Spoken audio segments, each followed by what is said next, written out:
Yan, nagpe-prepare na tayo ng mga pambaon para bukas. Yan, baboy, mga iihawin.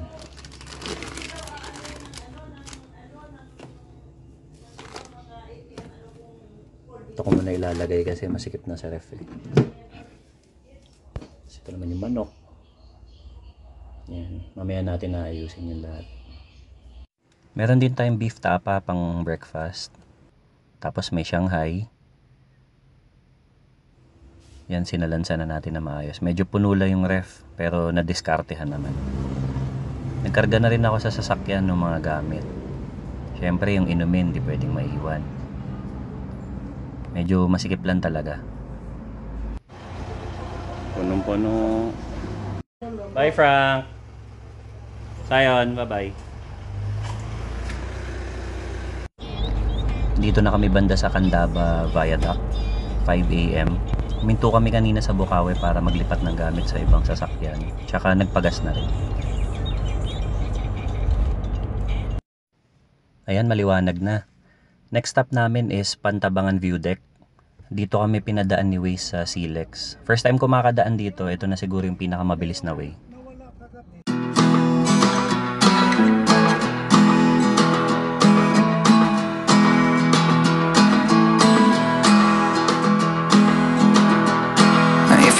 I'll get you flowers waiting around the bend. Baby, let's just pretend. Nakarating din makalipas ang ilang bundok. Tingnan natin kung anong meron dito.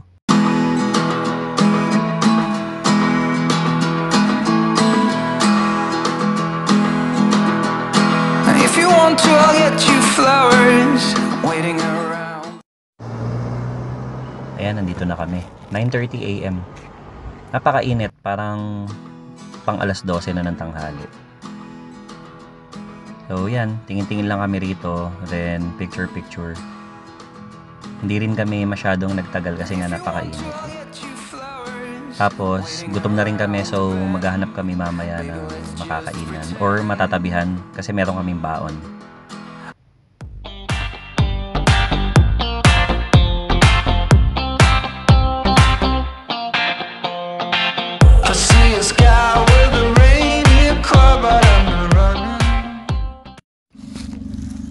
Ayan, nakahanap kami ng spot dito. Perfect spot.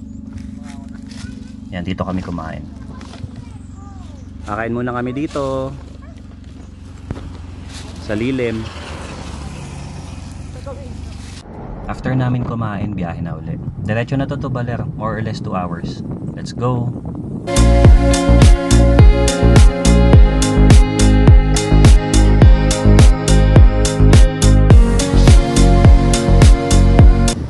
Guys, sarado lahat dito.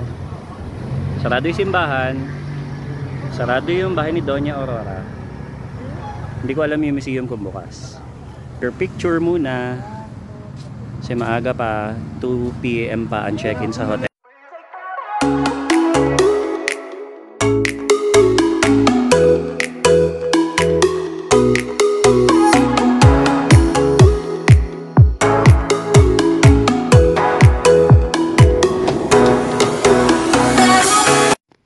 Nandito na kami sa Akaw Hometel Baler. Dito kami magi-stay. Ang ganda, 'di ba? Ayun, naka-blue si Ma'am Karen 'yon. Siya yung may-ari dito. Winelcome niya kami. Na-excite ako, silipin ko muna yung dagat. Sir, may plano kayo mag-serve sir. okay, sabihan ko sila. Pwede lang po. Sir, vlogger kayo, oh? Hindi, feeling lang.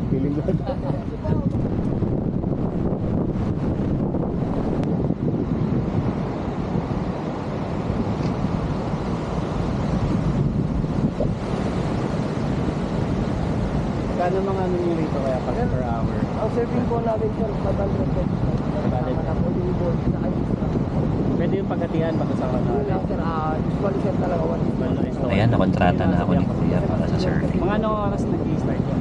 Kahit anong oras naman sir, dito sir, ng hapon na po. Nagkape muna ako para may energy mamaya. Tsaka mainit pa naman dun sa beach. Nakakapagod din kasi mag-drive tsaka maghakot ng gamit eh. Pababalan tayo konti ng araw tas balik na tayo dun.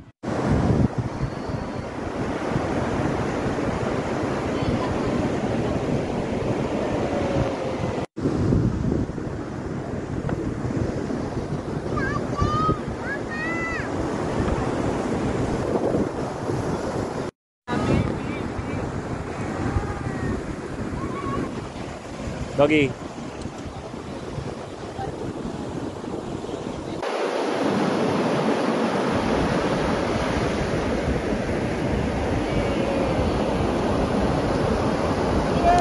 Napakasarap tumambay dito.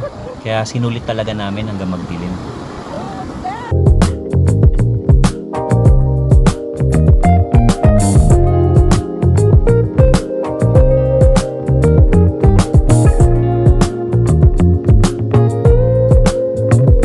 In this moment, yes, I cannot say what's wrong or right.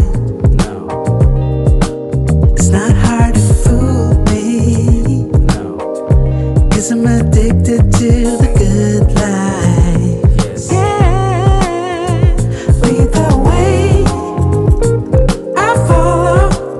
No need to. Dinner time. So, kain na muna kami. Then, pwesto na. Di rin kami masyadong sasagad ngayon kasi maaga bukas. Pupunta pa kami sa falls. So, chill lang. Siyempre, mas masarap uminom kapag may tugtugan. Kamusta ka na? Kahit huwag mong sagutin, di bago wala. Damdamin tuwin, sana ganun ka nga pa rin. Tulog-tulog sa mukha, ng mata. Tapos yung bahay, maliit lang, malupitikan. Nakapagpitan nyo yun.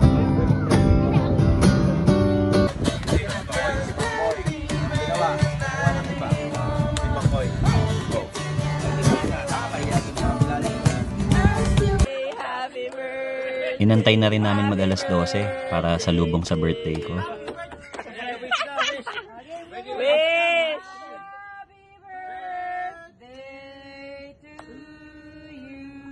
Kala ko cellphone yung may kandila.